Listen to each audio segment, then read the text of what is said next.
1930 గుర్తుపెట్టుకో. 1930 number phone చేసి మా నెంబర్ నుంచి పలానా అమౌంట్ కట్ అయింది సార్, మీరు హెల్ప్ చేయండి. వాళ్ళు వెంటనే ఎక్కడ కట్ అయింది, ఎందుకు కట్ అయింది మీకు చెప్తారు. అర్థమైందా? ఈ విధంగా మనకు ఒకే అదేవిధంగా మనం చాలామంది పల్లెల్లోనూ మురికివాడల్లోనూ స్లమ్ ఏరియాస్లో అమ్మాయిని చదివించే స్తోమత లేక 18 సంవత్సరాల నిండకే పెళ్లి చేసేస్తుంటారు. తెలియకుండా, ఎవరికి తెలియకుండా 10 మంది తీసుకొని వాళ్ళు 10 మంది, వీళ్ళు 10 మందివి ఆ సభ్యర్థంలో పెళ్లి చేసేద్దాం అనుకుంటారు. అప్పుడు పోలీసులకు చెప్పాలా, ఆ నెంబర్ చైల్డ్ కేర్ వాళ్ళకి చెప్పాలా. ఆ నెంబర్ తెలుసా మీకు? చెప్పు. 1098. అర్థమైందా? 1098 ఫోన్ చేసి, సార్ మా ఊళ్ళో చిన్నపిల్లకి పెళ్లి చేస్తున్నారు, మా బజార్లో చిన్నపిల్లకి పెళ్లి చేస్తున్నారు, మీరు వచ్చి రండి సార్ కాపాడండి అని చెప్పాలి. అర్థమైందా? 1098 ఫోన్ చేసి, సార్ మా 15 సంవత్సరాల అమ్మాయికి పెళ్లి చేస్తున్నారు సార్, మీరు వచ్చేయండి సార్ అని ఫోన్ చేసి వచ్చి పెళ్లి ఆపేస్తాం. అర్థమవుతుందా? ఈ విధంగా మనకు అవేర్నెస్ ఉండాలి. సమాజంలో జరుగుతున్న నేరాలపైన ఏం జరుగుతుంది, మనం ఎలా ఉండాలి, ఎలా యూత్ చెప్పాలా, యూత్ రెస్పాండ్ కావాలనేది మనకు తెలియాలి. అర్థమవుతుందా? సెక్యూరిటీ ఎందుకు పనిచేస్తుంది మీకు అర్థమవుతుందా? ఆడపిల్లలు ఎక్కడన్నా కాలేజీలో కానీ, స్కూల్లో కానీ, రోడ్లో కానీ, బస్ స్టాపుల్లో కానీ, రైల్వే స్టేషన్లో కానీ, ఎక్కడన్నా కానీ మీ పైన చెడు ప్రవర్తన కలిగిన వాళ్ళు మీ మీద ఏమైనా చేస్తే వెంటనే 100కి ఫోన్ చేయాలా. అర్థమైందా? ఈ విధంగా మనకు తెలుసుకోవాలి. ఓకేనా? ఇప్పుడు మీకోసం ఒక చిన్న పాట పాడి మన శక్తి యాప్ అనే ఉంటుంది. ఈ యాప్ ఎలా డౌన్లోడ్ చేసుకోవాలి, దాని యొక్క ఫీచర్స్ ఏవి, దాన్ని ఎప్పుడు ఏ సమస్య వస్తే ఎలా వాడాలా, ఏ ఫీచర్ వాడాలా అనేది మళ్ళీ ప్రారంభం చెప్తాం. ఓకేనా? ఒకసారి చెప్పండి కొట్టండి గట్టిగా.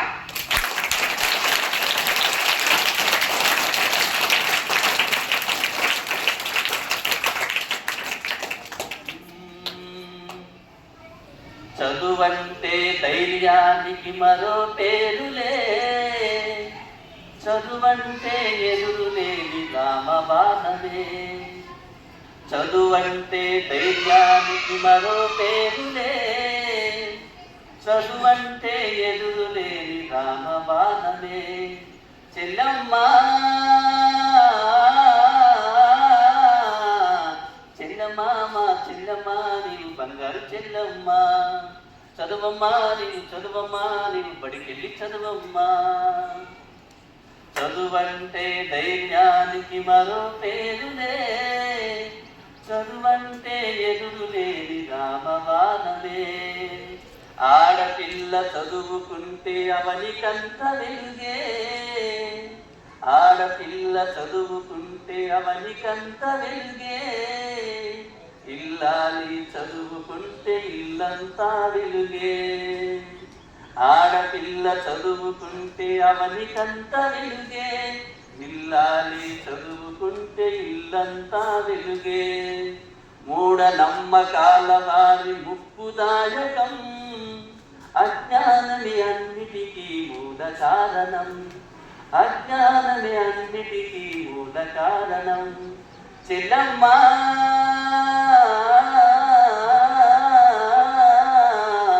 చెల్లమ్మా మా చెల్లమ్మా మా బంగారు చెల్లమ్మా, చదువమ్మా నీవు చదువమ్మా, నీవు బడికెళ్ళి చదువమ్మా. Thank you.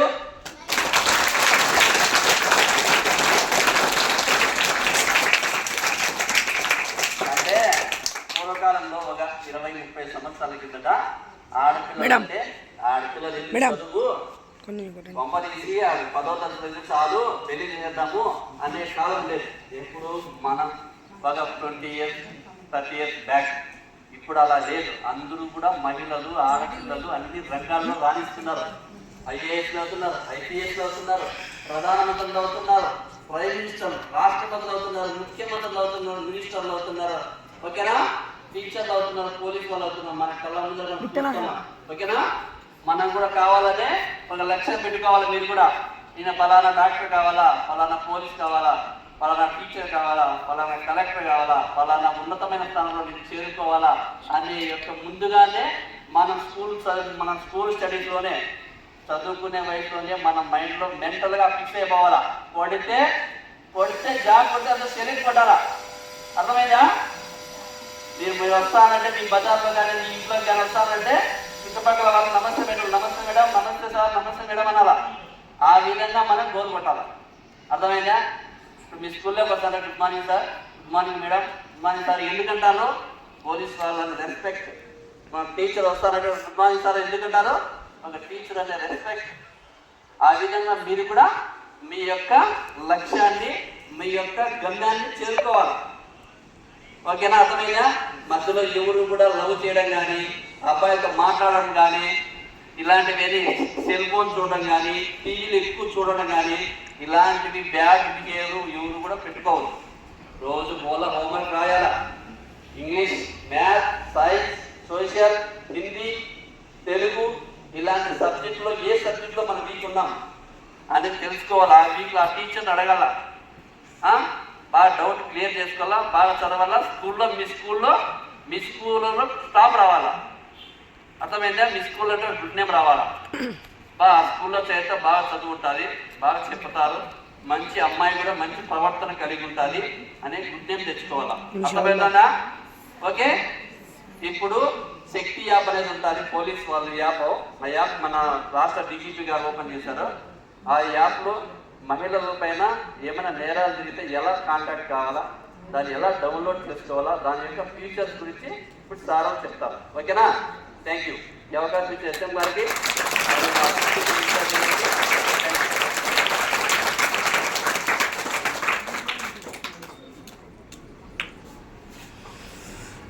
అందరికి గుడ్ మార్నింగ్ అన్న.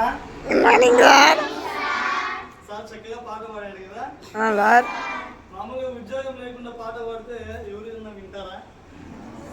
ఉద్యోగం తెచ్చుకొని ఇట్లా మీలాగా స్కూల్స్లోకి, వేరే వేరే కాలేజెస్లోకి కూడా వెళ్తూ ఉంటాం. బాగా చక్కగా పాడుతూ ఉంటారు. ఆ సార్కి పాడడం అంటే ఇష్టం కాబట్టి. చదువు కోసం నాన్న, మీకు చదువు గురించి అందరూ చెప్తా ఉంటారు, టీచర్స్ చెప్తా ఉంటారు, స్కూల్లో బాగా చదువుకోండి మంచి మార్కులు వస్తాయని చెప్తా ఉంటారు, ప్రతి ఒక్కరు చదువుకుంటే ఉద్యోగాలు వస్తాయని చెప్తా ఉంటారు. కానీ ఎవరు చూసిండరు. అక్కడ రహమతుల్లా సార్ ఉన్నాడా? ఆ సార్ మీకు డైలీ చదువు చెప్తున్నాడా? ఇంత చిన్న వయసు నుంచి అంత పెద్ద వయసు వరకు నాకు చదువు చెప్పాడు ఆ సార్. క్లాస్ కొట్టండి సార్ ఒకసారి.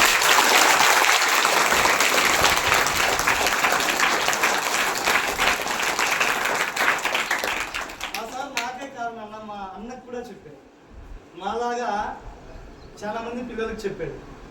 కానీ మేము చక్కగా చదువుకోవడం వల్ల మా అన్నకి ఉద్యోగం వచ్చింది, నాకే ఉద్యోగం వచ్చింది. ఆ సార్కి ఇప్పటికి కూడా మేము నమస్తే పెడతా ఉంటాం. టీచర్లని చాలా తక్కువ అంచనా వేస్తూ ఉంటాం. కానీ వాళ్ళు చెప్పే చదువునన్నా మన జీవితాన్ని నిలబెట్టేస్తారు. మా ఇంటి పేదరికం మాతో ఆగిపోయింది మా అన్నకి నాకు ఉద్యోగం రావడం వల్ల. దానికి కారణం ఏమంటే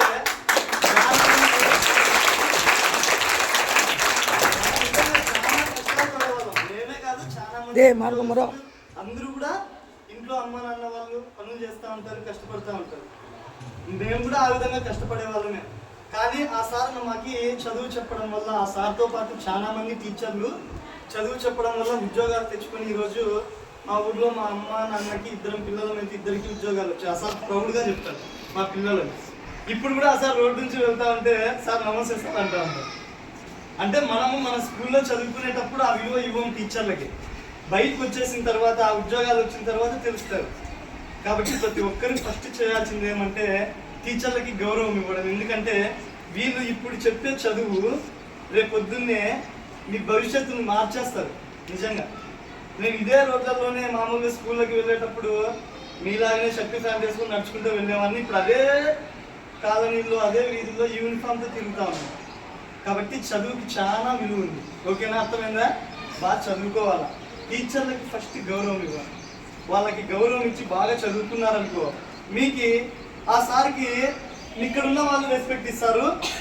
మహా అయితే ఆ సార్ దగ్గర చదువుకున్న మాలాంటి స్టూడెంట్లు రెస్పెక్ట్ ఇస్తారు. కానీ మనకి ఉద్యోగాలు తెచ్చుకుంటే మొత్తం సొసైటీ అంతా ఇస్తారు. ఇప్పుడు మన యొక్క కదిరిలోనే ఒక 520 స్కూళ్ళ వరకు ఉన్నాయి. వాళ్ళంతా నాకు రెస్పెక్ట్ ఇస్తారు. నాకే కాదు, ప్రతి ఒక్కరికి ఇక్కడ ఉన్న వాళ్ళందరికీ, పోలీస్ వాళ్ళకి, మిగతా డిపార్ట్మెంట్స్కి. అంటే చదువుకోవడం వల్ల అలా ఉంటుంది నాన్న. టీచర్స్ చదువు చెప్తే మీకే మొత్తం అంతా విలువిస్తారు, ఒక ఉద్యోగం అనేది తెచ్చుకుంటారు. అందుకని ఆ సార్ ఉండడం వల్ల నాకు సంతోషం వేసి చెప్పా. నాకు నిజంగా మా అన్నగారికి కూడా జీవితం నిలబెట్టారు. టీచర్ల వల్లనే కదా, బాగా చదువుకోవడం వల్లనే ఉద్యోగాలు వస్తాయి. సరేలేనమ్మ, దాని గురించి ఇసిపెట్టండి. మా యొక్క ముఖ్య ఉద్దేశం ఏమంటే ఉమెన్ అండ్ చైల్డ్ సేఫ్టీ అని ఇక్కడ కనిపిస్తుంది సింబల్. అంటే ఆడపిల్లలు, చిన్నపిల్లలు, మహిళల పట్ల నేరాలు ఎక్కువ అయిపోతున్నాయి. బయట మగవాళ్ళు కావచ్చు, బయట జనాలు కావచ్చు, మద్యానికి లేకపోతే వేరే వేరే అలవాట్లకి బానిసైపోయి వేరే ఆడవాళ్ళకి గౌరవం లేకోకుండా నేరాలు చేయడం స్టార్ట్ చేసేస్తా ఉన్నారు. ఎట్లా అంటే అట్లా చిన్న చిన్న పిల్లల మీద కూడా నేరాలు జరుగుతూ ఉన్నాయి. చిన్న పిల్లలు, తెలియని పసి పిల్లల మీద కూడా నేరాలు చేస్తూ ఉన్నారని చెప్పి అందరికీ అవేర్నెస్ కల్పించాలి, ప్రతి ఒక్కరికి అవగాహన కల్పించాలి అని చెప్పి మమ్మల్ని టీమ్గా చేశారు. ఆ అన్న చెప్పినట్టు ఈ మేడం గారు వీళ్ళంతా చాలా సంవత్సరాల నుంచి సర్వీసులు చేసే వచ్చారు. నన్ను ఆడపిల్లలు ఎక్కడ తప్పు చేస్తారు, ఆడపిల్లలు ఎక్కడ ట్రాప్ అవుతారు, ఇవన్నీ తెలుసు. చాలా మంది జీవితాలు నాశనం అయిపోయేది చూశారు, వాళ్ళు బాగా మంచి స్థాయికి ఎదిగిండేది కూడా చూశారు. కాబట్టి వీళ్ళు కూడా చెప్తారు, నెక్స్ట్ యాప్ గురించి అవన్నీ చెప్తారు. నేను ఒక 5 నిమిషాలే చెప్తాను. నన్న మగపిల్లలకి తెలియని విషయం ఏమంటే, మీరు బైకుల్లో బయట తిరిగినా, లేకపోతే ఒకవేళ హెయిర్ స్టైల్ సరిగ్గా లేకపోయినా, కమ్మలు, చైన్లు ఇటువంటివి పెట్టుకున్నా, సరైన యూనిఫామ్లో లేకపోయినా, ఇంకా ముఖ్యంగా బయట తిరిగే జనాల యొక్క, అంటే మనతో పాటు పక్కన ఫ్రెండ్స్ ఉంటారు కదా, వాళ్ళతో పాటు తిరిగేటప్పుడు ఎవరైనా మందు తాగుతూ ఉంటారో వాళ్ళకి పోయి వాటర్ ప్యాకెట్లు తెచ్చేయడము, సిగరెట్లు తెచ్చేయడము ఇటువంటివి చేసిన, బయట వాళ్ళు పోతానర్లే అని వాళ్ళ జతకు పోయి క్రికెట్ ఆడటము, పెద్దవాళ్ళతో పాటు తిరగడం చేసిన, సినిమా హాల్ల దగ్గర, బస్ స్టాండ్ల దగ్గర వాళ్ళు చేసేటప్పుడు మీరు కూడా వెళ్ళి విజిల్స్ వేయడము, వాళ్ళ వెంట తిరగడం ఇటువంటివన్నీ చేసినా కూడా జైలు శిక్ష పడతారు. చదువుకునే వయసులోనే స్టేషన్లోకి వచ్చేస్తారు. ఒక్కసారి స్టేషన్కి వచ్చారనుకోనన్నా, ఒక్కసారి స్టేషన్కి వచ్చారంటే మళ్ళీ జీవితంలో ఉద్యోగాలు ఎవరు ఇవ్వరు. మీరు ఇక్కడ ఉద్యోగాలు రావు, విదేశాలకి మన వాళ్ళు ఎక్కువ సౌదీకి అలా వెళ్తుంటారు కదా ముస్లిమ్స్, మనం అక్కడ పోతా అక్కడ వీసా కూడా ఇవ్వరు ఇక్కడి నుంచి బయటికి వెళ్ళడానికి. కాబట్టి పిల్లలు జాగ్రత్త, మీరు చదువుకునే వయసులో దయచేసి బయట వ్యక్తుల యొక్క దోస్తీలకు వెళ్ళొద్దండి. ముఖ్యంగా సినిమాలను చూసి చెడిపోకండి. ఆడపిల్లల జోలికి పోతే కూడా శిక్షలు అదే విధంగా పడతాయి. కాబట్టి జాగ్రత్తగా ఉండండి. హెయిర్ స్టైల్స్, మన డ్రెస్సులు ఇవన్నీ కూడా మీరు చదువుకునే స్టూడెంట్ అయినా కూడా బయట అలా చూడరు. మీరు ఎవరో అల్లరి వ్యక్తి, ఎవరో ఈవ్ టీచర్ అని ఎత్తుకొని వెళ్ళిపోతారు. ఫస్ట్ స్టేషన్కి పిలిచిపోతారు, తర్వాత మాట్లాడతారు. కాబట్టి అందరూ చాలా జాగ్రత్తగా చక్కగా యూనిఫామ్తో ఉంటారు. ఓకేనా? మా ఆడపిల్లలంతా, మీరంతా మా చెల్లెలు లాంటి వాళ్ళు. మీకు కూడా 2 నిమిషాలు చెప్పేస్తాను. మామూలుగా ఆడపిల్లల వ్యక్తిత్వం ఏ విధంగా ఉండాలంటే చెప్తాను చూడండి. చాలా స్ట్రాంగ్ మెంటాలిటీతో ఉండాలి. చిన్న ఉదాహరణ ఏమంటే, మనం మామూలుగా కుక్కల్ని చూస్తూ ఉంటాం, డాగ్స్ అవన్నీ చూస్తూ ఉంటాం కదా. ఒక బిస్కెట్ వేస్తే ఏం చేస్తాం? ఒక బిస్కెట్ వేస్తే ఏం చేస్తుంది కుక్క? పరిగెత్తుకుంటూ వచ్చేస్తుంది కదా. అది మళ్ళీ మనం ఎంత కొడతా ఉంటే మనం ఏం చేస్తాం? రాళ్ళతో కొడతాం, తన్నేస్తాం కదా. అదే ఒక ట్రైన్డ్ డాగ్ ఉంటుంది, ఒక పోలీస్ కుక్క, లేకపోతే ఒక ఆర్మీ కుక్క. మామూలుగా ఆగస్టు 15కి అది విన్యాసాలు చూపిస్తూ ఉంటారు, గమనించారా? అటువంటి కుక్కలకి మీరు బిస్కెట్లు వేసినా, ఏదైనా బయట వ్యక్తులు మాట్లాడినా అవి రావు. కరెక్ట్ స్ట్రాంగ్ మెంటాలిటీతో ఉంటాయి. అంటే నేను మనుషుల్ని కుక్కలతో పోల్చడం లేదు, ఒక కుక్కనే అంత స్ట్రాంగ్ మెంటాలిటీతో ఉన్నప్పుడు ఆడపిల్లలు ఏ విధంగా ఉండాలంటే నాన్న, ఆ బిస్కెట్లు అనేవి కాకోకుండా మిమ్మల్ని సినిమాలకు పిలుచుకుపోతామంటారు, బయట ఉన్న ఫాస్ట్ ఫుడ్స్ అట్లాంటివి తినిపిస్తామంటారు, బండ్లో తిరుగుదాం పదాంపా అంటారు, మిమ్మల్ని పొగుడుతూ ఉంటారు, మీకు డబ్బులు ఇచ్చి ఏదైనా తినిపిస్తామంటారు, ఆటోల్లో ఫ్రీగా ఇచ్చి పెడతామంటారు, స్కూల్ నుంచి ఇంటికి ఇచ్చి పెడతామంటారు, బయట ఉన్న వాళ్ళు పొగుడుతూ ఉంటారు. ఇటువంటి వాటికన్నీ లొంగకండి. నేను చెప్పింది అర్థమైందా? బయట వ్యక్తులు ఏవైనా మిమ్మల్ని ప్రలోభాలకి గురి చేస్తే మీరు ఎట్టి పరిస్థితుల్లో లొంగద్దండి. స్ట్రాంగ్ మెంటాలిటీతో ఉండాలి. మన అమ్మ నాన్నగారి దగ్గర ఏ విధంగా ఉంటామో, మన అమ్మ నాన్నగారు ఎంత ప్రేమగా చూసుకుంటారో అదే విధంగా ప్రతి ఒక్కరికి చనువు ఇవ్వకండి. అర్థమైందా నేను చెప్పేది? స్ట్రాంగ్ మెంటాలిటీతో ఉండండి. ఇది ఒక్కటి ఉంటే చాలు, ఆడపిల్లలు ట్రాప్ కాదు. ఈ ఒక్క విధంగా ఉంటే చాలు. బయట వ్యక్తులు, తాగే వ్యక్తులు, అల్లరిగా తిరిగే వ్యక్తులు ఒక 10 రోజులు మీ వెంట పడతారు, 15 రోజులు వెంట పడతారు. పడిపోతుందిలే అమ్మాయిని చూస్తే పడిపోతుందిలే అనుకుంటారు. మీరు స్ట్రాంగ్ మెంటాలిటీతో ఉన్నప్పుడే అటువంటి ట్రాప్కి గురి కాదు. నేను చెప్పింది అర్థమైందా? అది బయటే కాదు, మన స్కూల్లో కూడా, పక్కన ఉన్న పిల్లలతో కూడా. ఈ ఒక్కటి గుర్తుపెట్టుకోండి. ఇప్పుడు మేడం గారు మాట్లాడతారు, వినండి. ఓకేనా?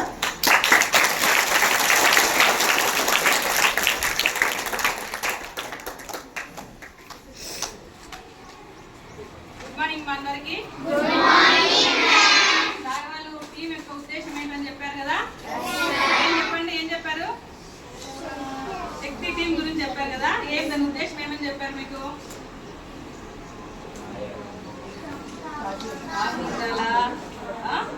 కానీ కాదు, మనకేంటంటే ఏం పని చేసింది శక్తి టీం అంటే, స్టార్టింగ్ చెప్పారు కదా సార్, మొదట్లో మాట్లాడిన సార్ ఏం చెప్పారు?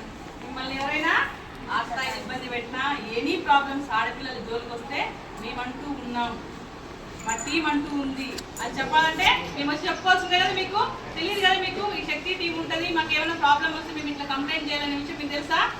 తెలియదు. కాబట్టి ఇంతకు ముందు ఏంటంటే మనకి ఏదైనా సమస్య వస్తే మనం ఏం చేసేటోళ్ళము, మనకు సమస్య వస్తే పోలీసు వాళ్ళకి ఆడిపోయి చెప్పేటోళ్ళము, పోలీస్ స్టేషన్కి వెళ్ళి కంప్లైంట్ చేస్తారు. అప్పుడు ఏంటంటే మన దగ్గర ఫోన్లు లేవు. తర్వాత మళ్ళీ కొద్ది రోజుల తర్వాత ఏమైందంటే ల్యాండ్ ఫోన్స్, చూసినారా విన్నారా? పోనీ మన ఇంట్లో ఎక్కడ సినిమాల్లో చూపిస్తుంటది ల్యాండ్ ఫోన్, తెలుసు కదా. అప్పుడు ప్రతి పోలీస్ స్టేషన్కి ఏంటంటే ఒక ల్యాండ్ ఫోన్ పెట్టేటోళ్ళు. అప్పుడంటే పోలీస్ స్టేషన్కి ఒక నెంబర్ ఉండేది, ఆ నెంబర్కి ఫోన్ చేస్తే పోలీస్ వాళ్ళకి ఏదన్నా మనకు సమస్య చేస్తుంది. తర్వాత ఒక నెంబర్ వచ్చింది మన ఇంటికాడ నుంచే పోలీస్ వాళ్ళకి ఈజీగా చేసుకునే నెంబర్. ఏంటది? అది తెలుసు. పోలీస్ నెంబర్ అంటే ఇప్పుడు మనకి 100తో పాటు 112 నెంబర్ కూడా పోలీస్ నెంబర్. ఎంత? 100కి చేయొచ్చు, 100తో పాటు మనం 112 కూడా మనం ఫోన్ చేయొచ్చు. ఏంటంటే చాలా మంది పోలీస్ స్టేషన్కి వెళ్ళి ఒక సమస్యను చెప్పాలంటే ఒక భయం కదా. ఏమో స్టేషన్కి పోతే మమ్మల్ని ఎట్లా రిసీవ్ చేసుకుంటారు, న్యాయం జరుగుతుందో లేదు, అవునా కదా. ఫోన్లో అనుకోండి ఏముంది, 100కి 100కి ఫోన్ చేయాలంటే డబ్బులు అవసరమా? ఫోన్లో డబ్బులు ఉండాలా లేదా? కరెక్ట్ చెప్పండి. అవసరం లేదు. మనకి టోల్ ఫ్రీ నెంబర్స్ ఏవైతే ఉన్నాయో ఇందాక సార్ చెప్పారు కదా, 101 కావచ్చు, 1098 కావచ్చు, 100 కావచ్చు, ఇలాంటి దానికి మనం ఫోన్ చేసుకోవాలంటే మన దగ్గర మన ఫోన్లో రీఛార్జ్ అనేది అవసరం లేదు. డబ్బులు లేకుండా కూడా మనకు అవి ఫ్రీగానే వెళ్తాయి. ఓకేనా? మీకు ఏంటంటే ఇప్పుడు గుడ్ టచ్ బ్యాడ్ టచ్ గురించి ఎవరికైనా అవగాహన ఉందా? తెలుసా? తెలియదు అసలు ఎవరికైనా? ఎవరు ఎప్పుడు మనకేం చెప్పలే. చిన్నపిల్లలు మనం తెలుసుకోవాల్సింది ఏంటంటే అసలు గుడ్ టచ్ అంటే ఏంటి, బ్యాడ్ టచ్ అంటే ఏంటి. ఎవరైనా మనం టచ్ చేస్తున్నారు అంటే అది మంచిదా చెడ్డదాన్ని గ్రహించాలా వద్దా? మనం ఎందుకు గ్రహించాలి చెప్పండి? మంచి అయితే మనం సైలెంట్గా ఉంటాం, చెడుగా ప్రవర్తించినా సైలెంట్గా ఉంటామా? మనం ఉంటాం కదా. అసలు అంటే అప్పుడు మనం తెలుసుకోవాలి కదా, అది మంచిదా చెడ్డదా అని ఎట్లా తెలుస్తుంది మనకు? తెలియదు కదా. మనకేంటంటే ఒక చిన్న పుట్టిన బిడ్డ ఉంటుంది కదా, మనకు పుట్టిన బిడ్డకి తల్లిని గుర్తుపడుతుందా? మొహం చూసి గుర్తుపడుతుందా? గుర్తుపట్టదు. ఎప్పుడు అమ్మ ఏమంటారు చేతుల్లోనే ఉంటుంది. అమ్మ చేతిలో నుంచి పక్కన ఎవరైనా తీసేసుకున్నారనుకో ఏం చేస్తుంది పాప? ఎందుకట్లా తెలియదు కదా, గుర్తుపట్టలేదు కదా అమ్మ. వాళ్ళు ఏం గ్రహించింది ఆ పాప?